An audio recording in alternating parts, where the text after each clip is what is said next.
it's time that you should let her go. I'll let you know it was worth all the time spent holding on. She led you on. I think it's time that you should let her go. I'll let you know it. Hello, hello. It's Melissa Mulligan back here with Chartless. I still, at the time that I've recorded this, have not yet recorded my little theme song intro. So you get my little singing voice kicking things off. I am here today with the illustrious Jake LeMond from Michigander and really all sorts of cool stuff around the Nashville area. So welcome, Jake. Thank you for being here with me today. Hey, how you doing? Thanks for having me. So Jake and I met at a crowded house concert. I just decided to go chat with him after watching him do a duo set with Michigander. And we've been doing some vocal work together ever since. I'm going to put you on the spot now, Jake. What's the coolest thing you've learned from doing some vocal coaching so far, do you think? The coolest thing I learned, honestly, was just trying not to overthink while I'm in the moment on stage, try and find some, I don't know, inner peace, I guess, in the breath. Because there's some stuff where it's like, I don't know, you can get in your head sometimes. A lot of times you're on autopilot when you're on tour, but there's other times when it's like, oh, this is a big show, or it's being recorded or filmed, and trying to find that, we worked with a lot of on breath work and stuff, and you gave me that 10-minute warm-up video. And I think just trying not to get in my own head and trying to realize that I can do certain things that maybe I thought I couldn't do originally. Interesting. Well, I think you're a pretty analytical person, which I relate to. And I'm wondering if maybe just having just a little bit more grounded knowledge about what your body is doing and what you're capable of allowed you to stop with the constant questioning and hyper analysis so that you could just have a couple of things to rely on. Does that make sense? Don't get me wrong, though. I do still, everything in my life, I still do that, but I'm trying to get better. And, recovering. You've helped me a little bit with that. Because I didn't grow up I didn't grow up in a church where people sang, or I didn't grow up in choir or anything. I just kind of did it in my basement when I was younger into a little 4-track recorder I had growing up, and I was definitely not doing it right, I'll tell you that. But I think now, learning it, now that I'm a little older, it's opened my eyes to certain things. I don't know, it's hard to explain that kind of stuff, especially when it's in your own head and body, but I do think everyone should try to do some vocal lessons, because it's nice to take care of your voice, especially if you tour a lot. Yeah, so let's talk about that a bit, or a lot, if you'd like. You've been on the road with Michigander quite a bit since I've met you, at least. And you had mentioned that for a while you were getting sick all the time on the road. But let's talk a little bit about your role in Michigander, and you can certainly maybe start from the beginning if you want. How did you connect with Jason, and sort of how did this role develop with him? So I met Jason actually the same night I met my fiance, which was very, very weird, but big night for you. Big night in your life. When you woke up that day, you were like, today's the day. Yeah, I was playing guitar for my friend Tyler at the time. I would play guitar for him every now and then. And it was like, I think Jason might have been headlining. So this was like 2016 or 17. I don't remember exactly. But anyway, yeah, I met him back in the green room at the Pike Room in Pontiac, Michigan. So I don't know if you're familiar. Not a lot of people are, but it's in Pontiac, Michigan. We used to play there a lot. All the bands in the area. That was the place. There were like 3 venues there. And yeah, that's kind of how I met most musician friends, in a green room or at a show. And then I think later on, maybe that was like a year later, he asked if I wanted to play God Put a Smile on Your Face by Coldplay. At a show? Yeah, at a show at the Pike Room again. And so, yeah, I did that. And was he just playing solo at the time? Like, why did he need you to play that? I think it was just because he was a 3-piece at the time. It was him, Aaron, who's still in the band. I think Aaron just started playing like more full time with him because they went to like high school together, and they've known each other for a long time. and it was this guy Jeff who played bass, and they just wanted to play a rock song, I think, with a lead guitar part. So that's what I did. I think that's on YouTube somewhere. And then he would ask me to play certain shows, and I would play guitar on some shows. I think I played guitar on a few songs for the release show in 2018 for the first album. And then I started playing bass for him for a while. And then we got our friend Connor, who's in the band now. And then we came a four piece, and then I played guitar again. So I jumped around a little bit here and there, but I've Sure. been playing like full time since 2018. When you go to writing sessions together, are you participating as a writer? Are you there as like guitar interpreter of song ideas? Kind of how does that work? I think it changes all the time. Like for the last album before this one, Jason, there's a song Super Glue on there where he kind of like sent me what he had. And then I wrote like a second verse to it. And then once we got in the studio to record it, he never really had a bridge exactly. He had like maybe a skeleton of something where he wanted it to go, and then me and him wrote like a bridge together. And then I think he wanted to like change like a couple words in the last part of the second verse, like the last line, and then we just changed that together. So like that happened like I think the day like before he recorded vocals. So and then there's like other times where he sent me stuff that we kind of collaborated on. There was another song where we did that called Headlights. But then sometimes I'll just like add a guitar part here or there. And I played bass on that last record, which was really cool to do too. And that one was different than the other ones. And then this one that just came out, Yeah. Jason wrote with a lot of friends here in town, in Nashville. So he did those with the guy who like produced it, Jeremy, and he had other people he wrote with as well. And he would just kind of Including, call. yeah, including my buddy Sam Hollander. It was Yeah, so fun. I was like texting him at your show. Like, yeah. hey, the He song you wrote with the guys is great. Yeah, he wrote with him on two songs with my friend Chris Koo.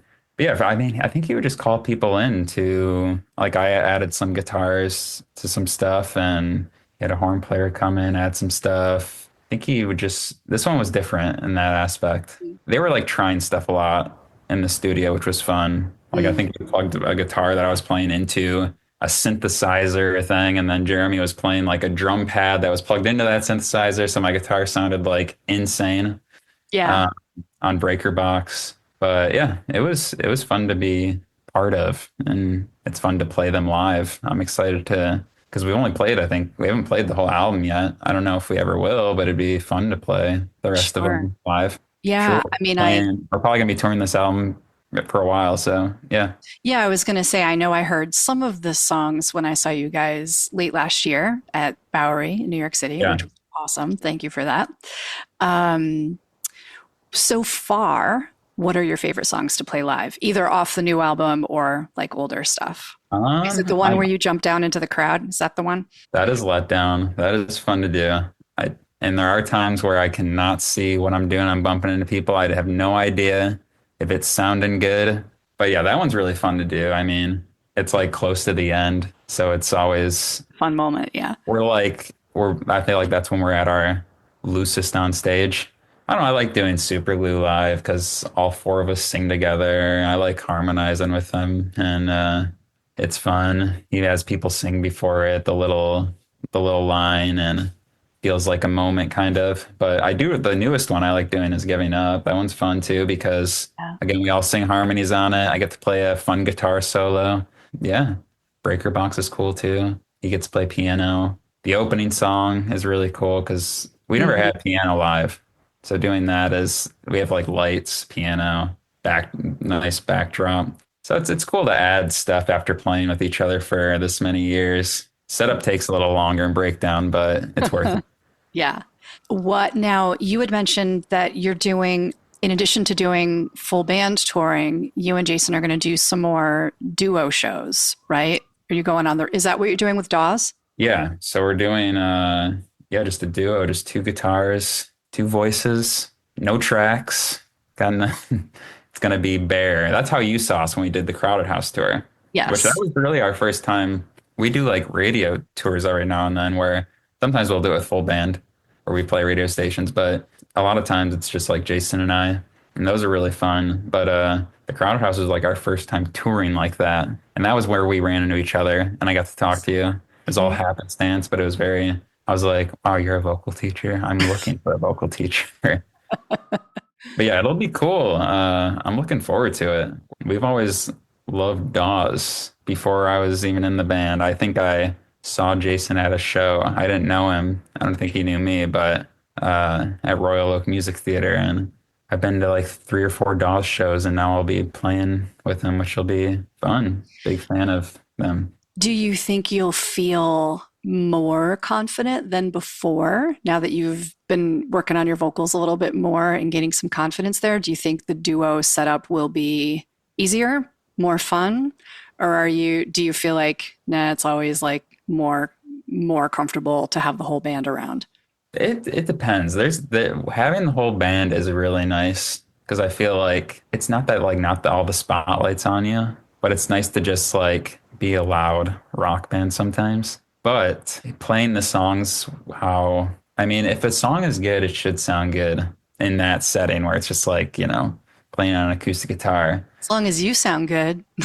Exactly. Well, yeah, exactly. But it'll be fun to play like these songs that, especially the new ones that weren't really written like that, and trying to find other ways to make certain spots shine and try to like find the peaks and valleys of things where you are sometimes relying on other people, so it'll be nice to find fresh ways to play these songs. I'm looking forward to it. Yeah. Well, like I said, I'm hoping that I get to catch you guys again when you're in Yeah, this, me too. having seen both, the duo version and the full band version. Those shows, though, the Crowded House ones were different for us because some of those venues, like the one in New York, is like outside. You could see the Brooklyn Bridge, I think, behind us. Well, yeah, Pier 17 is like, Yeah, that was awesome. yeah. And some of those venues we were a little nervous in because like Wolf Trap was huge. Mhm. And we played like some of the biggest places we ever played, and it was the two of us. And it wasn't like my nerves were going insane, but it was a little like, oh man, there's a lot of people here that have no idea who we are. Because like Crowded House it's like a whole nother thing, They're like a whole another generation, and they're all Yeah. really great. And yeah, all the audience were welcoming though. Well, I mean, myself included, right? I mean, I was there as, as I shared with you, obviously, but, Neil Finn of Crowded House is my all-time favorite, songwriter, singer, music Her maker of voice all time. still sounds the The same vo- too. Oh man, he's just amazing. And anyone who knows me in any way who's listening to this podcast is like, oh my God, Melissa, Neil Finn. Oh, wow, wow. Like, Yeah. because it's just a thing about me that I hate coconut. I love Neil Finn and I have a dog named Frisbee. That's like the thing, right? So, I mean, I was there for that purpose only. I was off. I was not there thinking about, coaching or helping anybody or anything. And was a little distracted when you guys came on. And within like the first song, just the voices and the songs, I was just like, nyunk, right up in the front. I want to catch this set. Like everybody around me, shut up. I love this music. And I recognized one of the songs too, where I was like, oh, I've heard this before. I should know who these people are.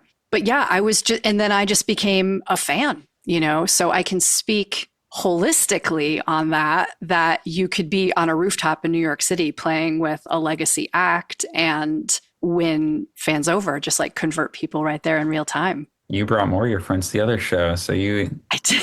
yeah, you're converting more people.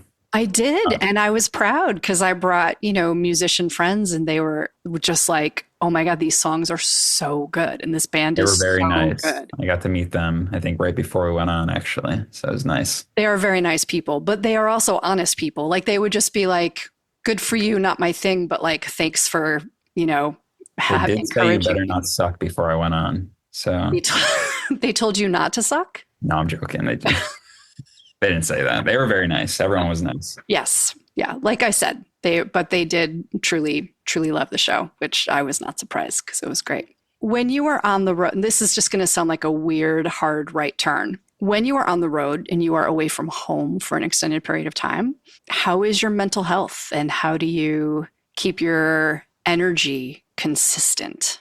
It kind of ebbs and flows. The last tour we did though was very was good. It was easy. I think it all depends on it's like the way you eat, if you're sleeping, if you're it's like if you get along with everyone you tour with. The last tour in the fall that we were on, or the one you saw us on, the opening band CC and all her crew, they were all very nice to tour with. We all got along with them. I mean, back in the day, we used to like share beds, which wasn't like the best sleep you were getting. It's easy to wake up someone when you're sharing a bed.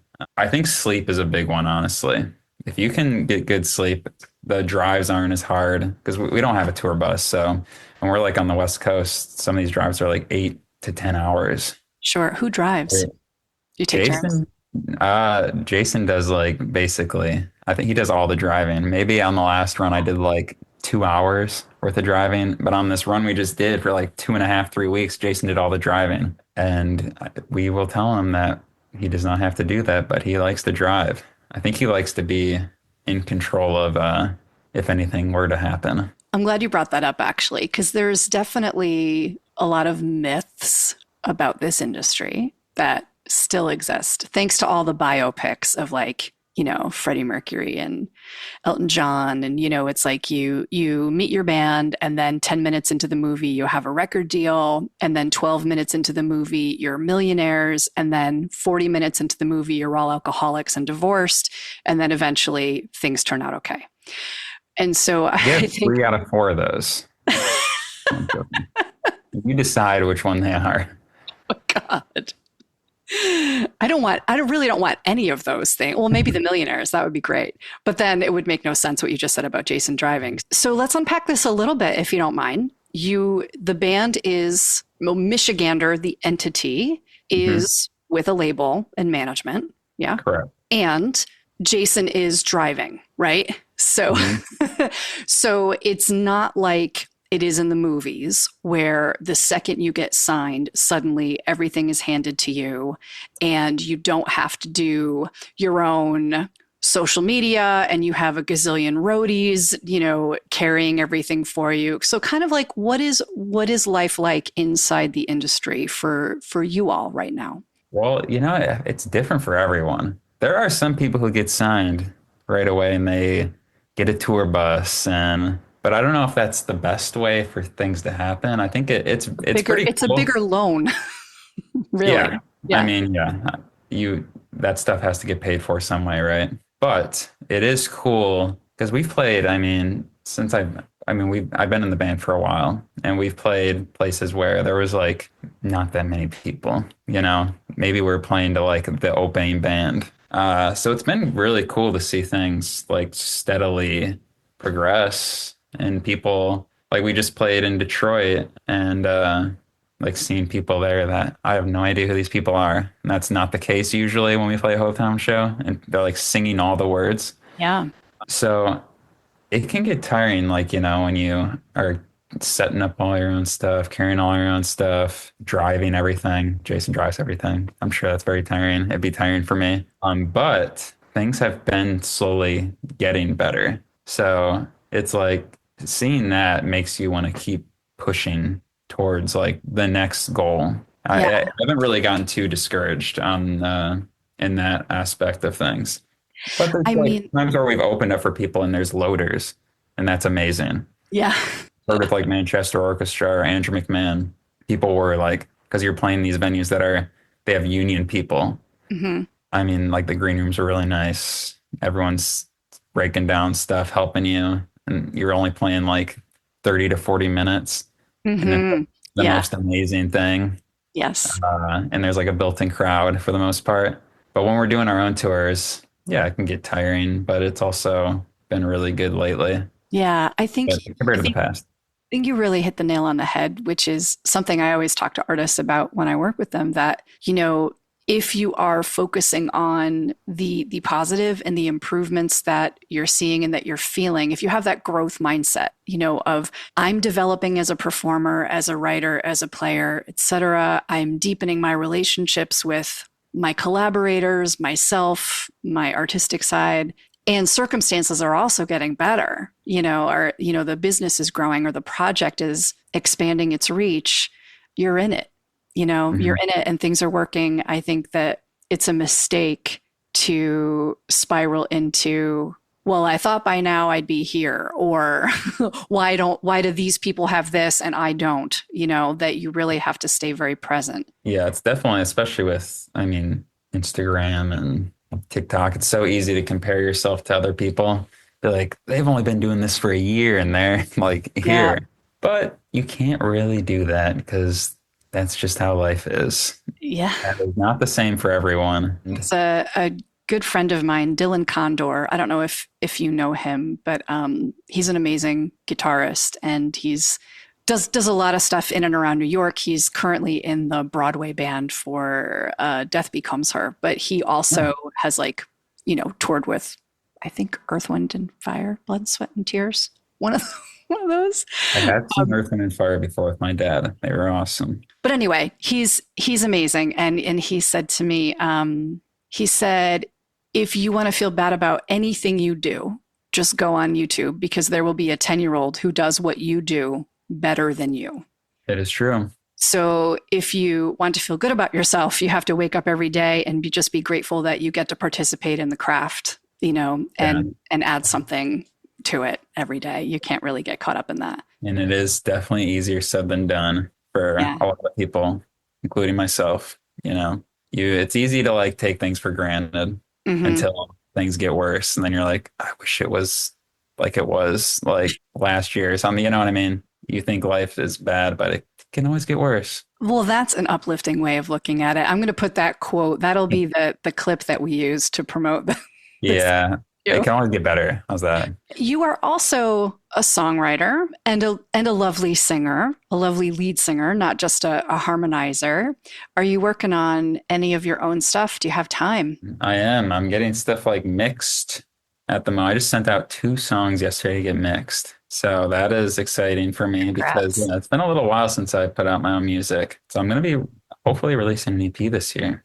I will be releasing an EP this year, actually. Not hopefully. I love it. Are you going to do shows? Yeah, I would like to do shows. I do play so much live where it's hard to kind of schedule some things like that. But I think just getting music out there and making some content videos and stuff like that, that's kind of what I'm focusing on right now. I just want to put out something that I'm proud of. That way I can move on to the next thing and make more music. So many people are perfectionists, but nothing's ever perfect. Even if it is, you think it's perfect, there's going to be a next year when you listen to that thing you release, you're going to be like, oh, I wish I did something else. So I got together with my friend Chris Koo, who he has a band called Yuku. I write with him a lot. He's his voice is very good, which you would appreciate, I'm sure. But I got together with him and he helped me put the finishing touches on some stuff before I sent it out. And it's always nice to get other people's ears on things, You can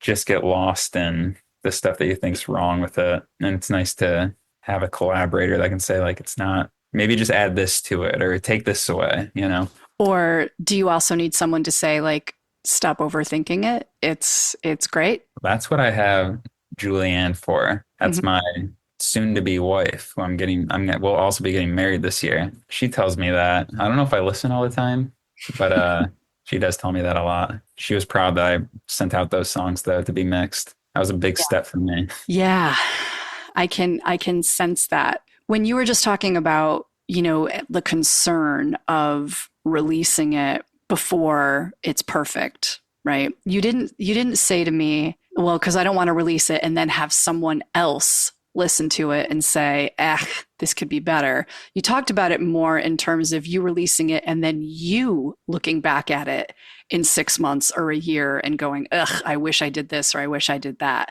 So perfectionism is usually protecting yourself either from your own inner critic or somebody else criticizing it. Do you feel like in your case, the perfectionism is about you just don't want to deal with yourself, your own inner critic later? I think so. I don't even know if it's later. It's just, He doesn't, you don't wait, you just go right in. it's, yeah, it's so easy to get in your head, especially for me.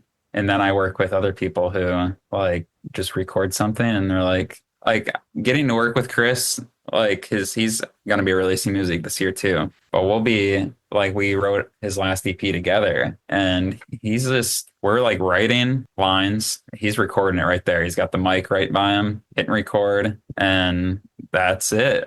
He's a fast worker. And I think seeing that, and Jason's like that too. Like I've been in the studio with him where he's just recording something really fast, and it's good not to overthink things like that, which I don't do that all the time. I mean, I have songs that I released that are like, I didn't think that was going to be the final vocal take, but it's more, it's hard to explain. It's just like thinking that it could be better, it's just like thinking like it's missing something when I don't know if it is.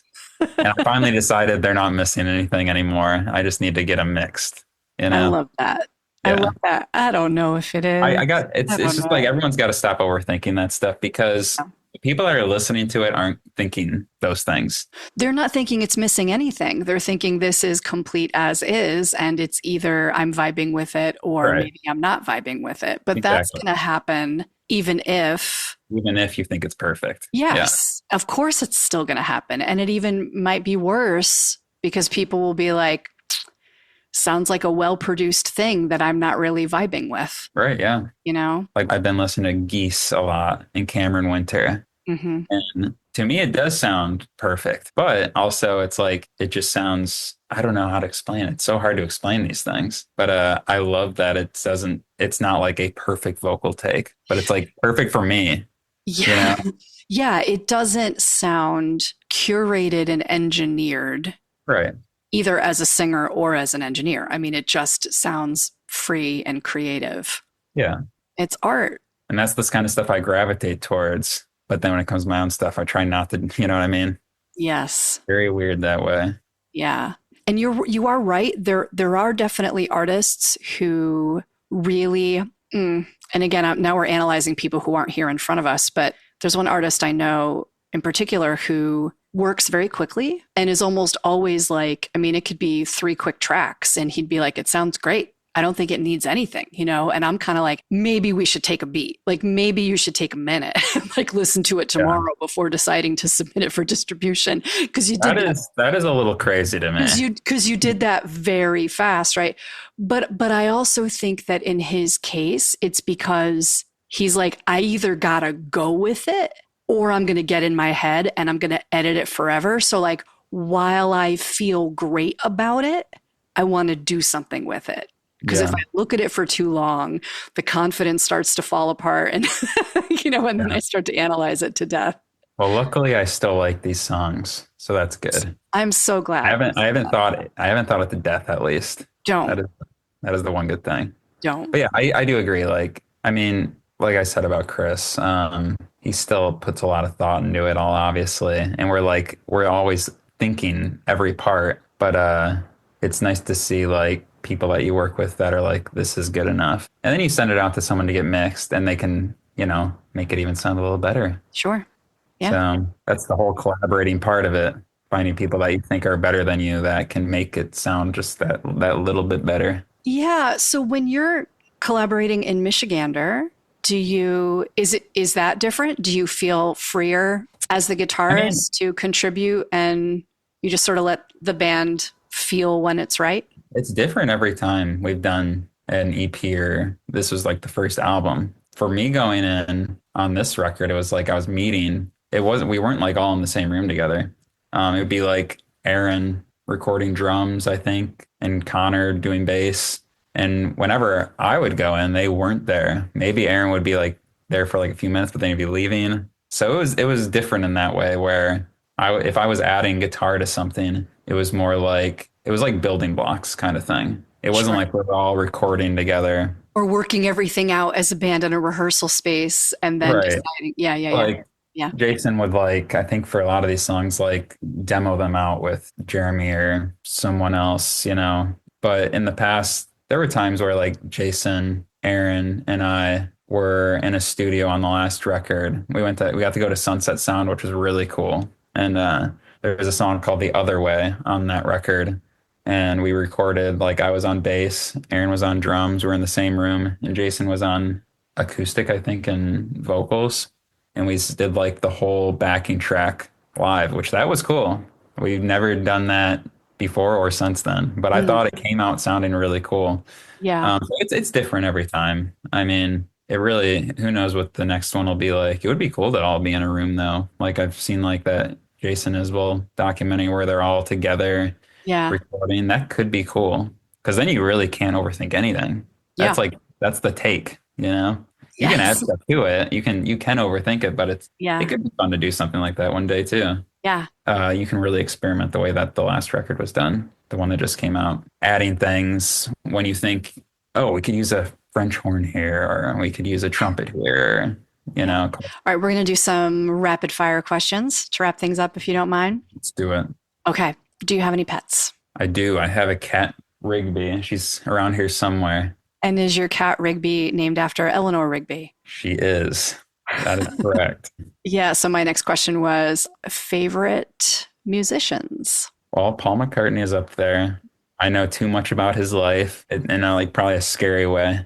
He's up there. Bruce Springsteen is up there. I like love his writing. Jeff Lynne, like one of my favorite records is Discovery by ELO. Hmm. That's up there. He's got a great voice, great producer. He knows how to make great pop song. Yeah. I don't know, there's so many people. I do listen to a lot of older music. I mean, Bob Seger, because that's like one of my dad's favorites. That's what we listened to when I was younger. He's from Michigan.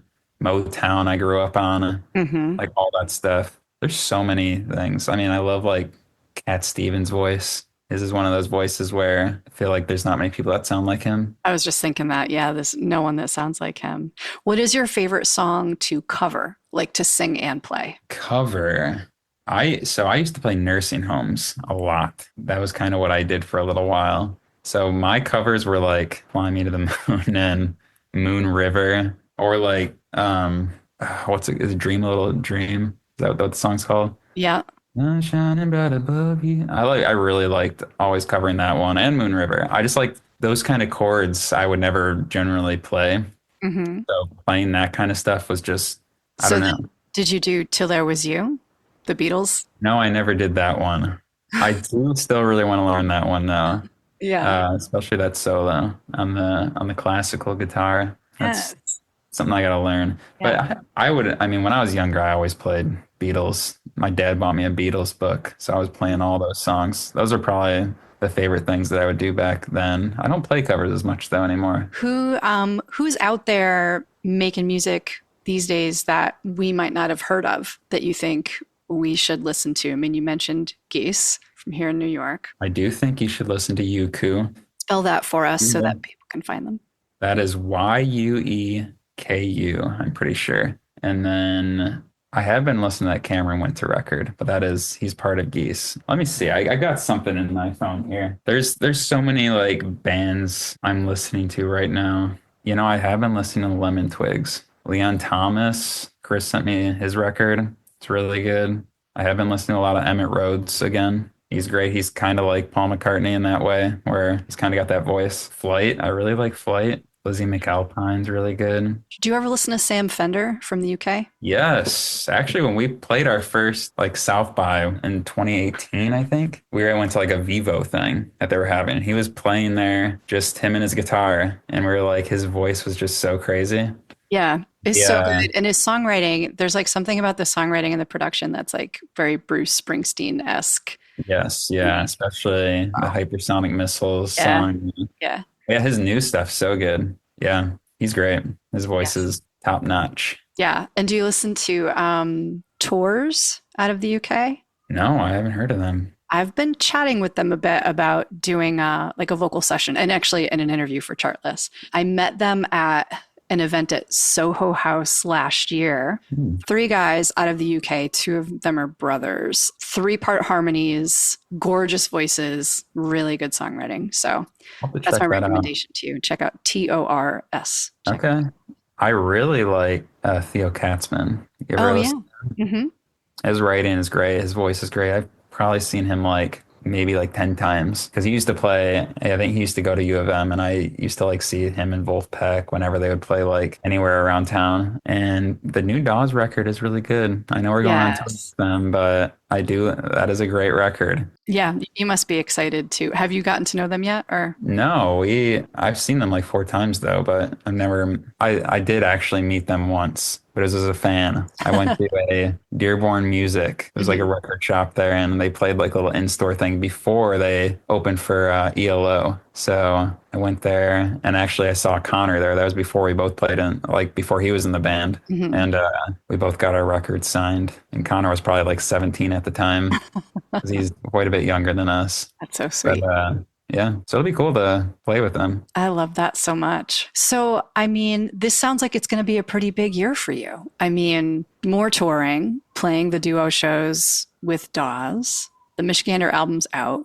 You're going to release an EP. You're getting married. I Yeah. mean, what else? Anything else on your vision board for 2025? That's a lot right there. Yeah. I think it's trying to make new music. That's the thing. I want to make things in this room. That's my goal for this year. So it sounds attainable, but let's see. But that's my goal. How long does it take you typically when you're not sick, when you get home from a tour? How long does it typically take you to like decompress, kind of get into a groove, and then maybe feel like writing? Uh, Maybe like a few days. Feel like Yeah. sleeping in your own bed, it's a completely different thing than staying at a hotel every night. But I think it just depends on. I feel like if you do things and get out, you will be inspired to write something Mm, as opposed to, just scrolling on your phone all day. So also that's another goal of mine, getting out more yeah. and meeting new people here in the city because I've only been here for like a year and a half. Here So being Nashville, right? yeah. Nashville. Yeah. So I know a lot of people here, but I think getting out of my comfort zone more is another goal and working with people that I don't know. So many songwriters and producers this year that I've been speaking to have been saying that the key to their creative success is getting out more. And it's really interesting because prior to the pandemic, when I would talk with songwriters and producers about the key to staying creative is they would say, oh, I beautify my space and I stay very consistent. I make sure that when I wake up in the morning, I do my morning pages. I put time on it's like dedicated time in my music making space was typically the tactic that I was hearing more than anything. And now I'm hearing, you got to get out. Like you can't just spend all your time in your room or stare or at your DAW, like you have to get out. You have to take in energy and inspiration from the outside world. I do agree. It's definitely a balance. People can be inspired by reading a book though too, or watching a movie. I mean, I've done that. Watch a movie and then you can write a song about that thing, or even listening to a song that really inspires you, and you're like, I want to make something like that. But I do think for your well-being and feeling like renewed, getting out there and just getting out in the world, and then you're not in your house all day. I mean, people work jobs. That does it. That'll grind you down. But just like meeting people and hearing other people's stories and that kind of stuff helps a lot. Yeah, truly. Well, listen, I know that this conversation is going to be inspirational to many, many people in the world, people who are just like you, writing, recording, touring, doing all the things, and people who want to be just like you, who want to be writing and touring and playing music. And Well, I hope it helped. I do ramble a lot, I will say. I don't have my words aren't the best. It's better at writing things as opposed to talking, but I appreciate you having me. I think this has been great. And I always love chatting with you about all of these things. Now, obviously, if people want to keep in touch with Michigander, we'll have links to everything that the band has going on. Is there a personal Instagram or a space where people can stay in touch with you and hear about the new music that you're doing as well? Yeah, just Jake LeMond, LEMOND. It's that simple, at Jake LeMond on everything. Perfect. Thank you so much, Jake. We will talk to you soon. Congrats on what's clearly going to be a pretty awesome year. Thank you so much. And it was very nice talking to you. Thanks again for hanging out with me today, everybody. This has been Chartless. I am Melissa Mulligan. I am a vocal and music career coach who's worked with thousands of recording artists, songwriters, producers, and music makers from around the world for the better part of the last 20 years. And the artists that I've worked with have done everything from platinum selling and award-winning records to world tours. And the artists include people like Jake LeMond from Michigander. So thank you so much for hanging out with us today. I really appreciate you. For those of you who've been asking, there are ways to get in touch with me directly. You can find me and my bio and a coaching request form on melmulligan.com. That's MELMULLIGAN.com. And you can learn more about all the things we do at Music Career Mastermind by going to mastermindroad.com. And that is mastermind, ROAD, like our roadmap.com. I love you guys. Thanks so much for hanging out with me today. And I will talk to you soon. I feel it. Do you feel it? I think it's time that you should let it go. I'll let you know it was without a time's been holding on. She let you on. I think it's time that you should let it go. I'll let you know it was without a time.